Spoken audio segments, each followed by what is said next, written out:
ఇకపై మీకు ఇష్టమైన ఫేవరెట్ సీరియల్స్ యొక్క ఫుల్ ఎపిసోడ్స్ యూట్యూబ్లో అందుబాటులో ఉండవు. కేవలం సన్నెక్స్లో మాత్రమే ఫ్రీగా చూడొచ్చు. బాబాయ్, అను మేడంని దత్తత తీసుకోవడం నాకు చాలా హ్యాపీగా ఉంది. కానీ నన్నెందుకు బాబాయ్ కూతుర్లా దత్తత తీసుకోవాలనిపించలేదు.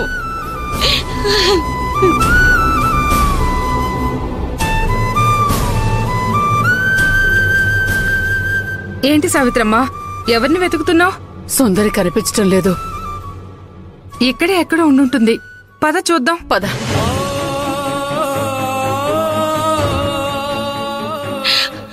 బాబాయ్, పాప పల్లవిని అను మేడం ఒడిలో ఎందుకు కూర్చోబెట్టానంటే అను మేడం సొంత కూతురు ఈ పల్లవి. ఇప్పుడు మీకెవ్వరికి చెప్పలేను. సమయం సందర్భం వచ్చాక చెప్తాను. కానీ భగవంతుడు గొప్పవాడు బాబాయ్. ఎవరిని ఎవరితో కలపాలో, ఎప్పుడు కలపాలో ఆయనకే తెలుసు.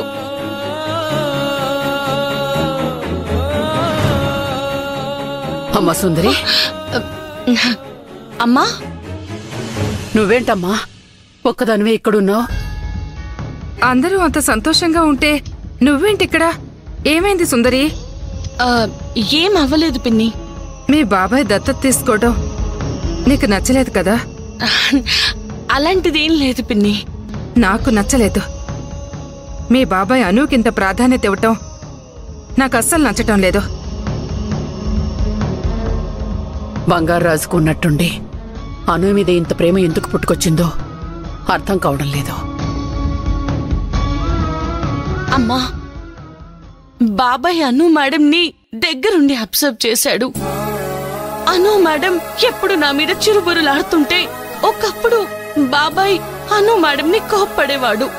నా బాధ కూడా అదే కదా సుందరి. అను అంటే ఇష్టం ఉండేది కాదు. ఇప్పుడు అనుని తల మీద పెట్టుకుంటున్నాడు.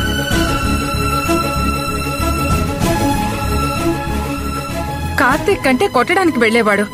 అలాంటిది కార్తీక్ ని వెనకేసుకొస్తూ మాట్లాడుతున్నారు. అమ్మా, మీరు అను మేడం గురించి మరోలా ఆలోచించొద్దు. కాకపోతే నా మనసులో ఒక చిన్న ఫీల్ ఉండిపోయింది. అది కూడా బంగారాజు బాబాయ్ గురించే. ఏంటమ్మా అది? బాబాయ్ అంటే నాకు చాలా ప్రేమమ్మా. ఆయన నన్నెన్నోసార్లు కోప్పడుతూ మందలించినా నాకు అవి కోపంగా చూస్తున్నట్టు అనిపించేవి కాదు. నా మంచి కోసం కన్నా కూతురికి చెప్తున్నట్టుగా అనిపించేవి. బాబాయ్ని ఎప్పటికైనా నాకు నాకు నాన్న అని పిలవాలని కోరికగా ఉండేది. ఇప్పుడు అను మేడంని కన్న బిడ్డలా చూశాడే కానీ నన్ను సొంత బిడ్డలా చూడలేకపోయాడని అర్థమవుతుంది.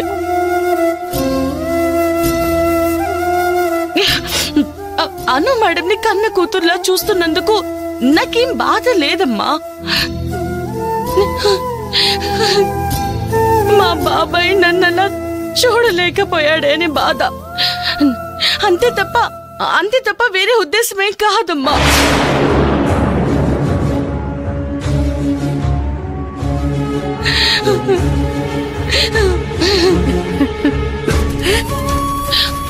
అదేంటమ్మా, నువ్వెందుకు ఏడుస్తున్నావు? ఒక మనిషి జీవిత ప్రయాణంలో అమ్మా నాన్నలిద్దరూ చాలా ముఖ్యమైన వాళ్లేనమ్మా.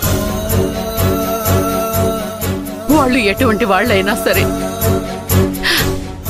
అమ్మా నాన్నల ప్రేమ మనిషికి ఉండాలి అని. నువ్వు పడుతున్న బాధను చూస్తే అర్థమవుతుందమ్మా నాకు. అమ్మా, నేనేదేదో మాట్లాడుతూ మిమ్మల్ని బాధ పెట్టాను.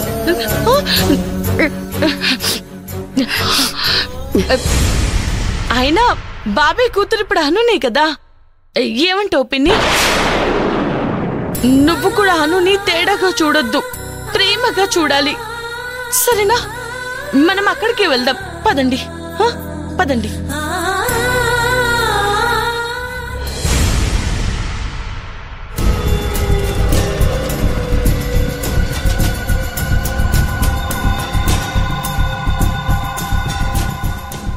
చాలా దుర్మార్గం మేడం.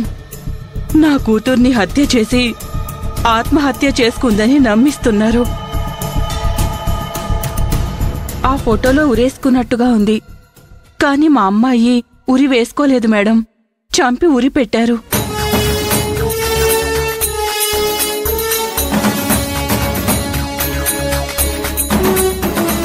సుఖంగా ఉంటుందని పెళ్లి చేసి పంపిస్తే ఆ భర్త డబ్బుల కోసం చిత్రహింసలో పెట్టాడు.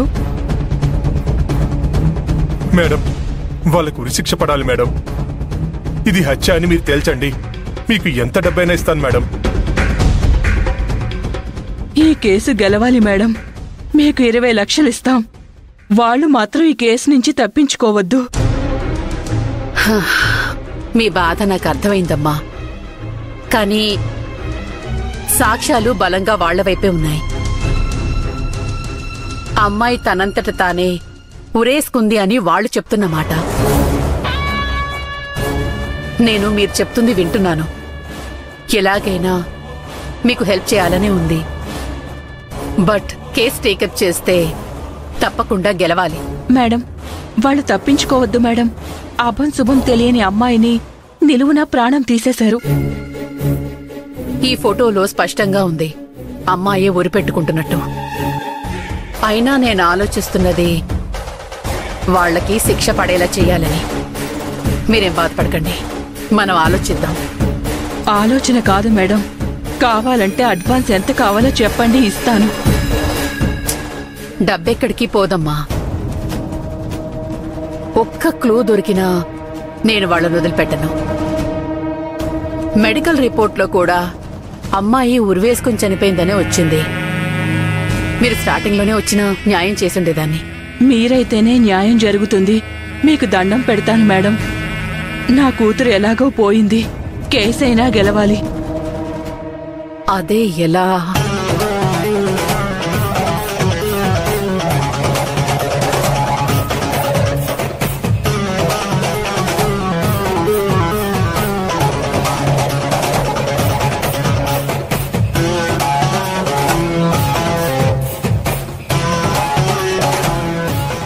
ఎంతమంది ఉన్నారు, ఎవరు వీళ్ళు? భారతి మేడం కూడా టెన్షన్ గా ఉంది.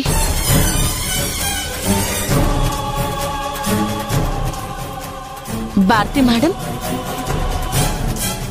ఏమైంది?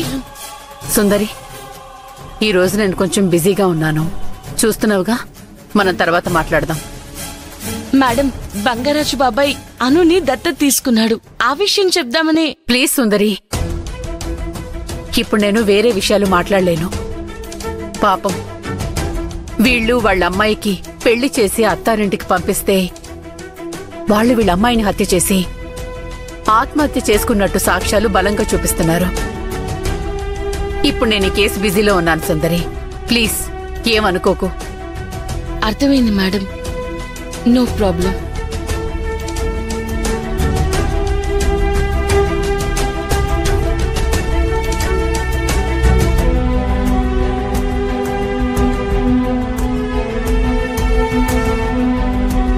పాపం అమ్మాయిని ఎక్కడో చంపేసి ఎక్కడో ఉరి పెట్టినట్టున్నారే. ఏమంటున్నావు సుందరి? ఏదో అనిపించింది అన్నాను మేడం. సరే మేడం, నిజంగానే మీరు బిజీగా ఉన్నారు, నేను తర్వాత వస్తాను. ఇప్పుడు నువ్వు ఫోటో చూస్తూ ఏమన్నావు? అదే మేడం, వాళ్ళ ఈ అమ్మాయిని చంపేసి ఊరేశారు అంటున్నాను.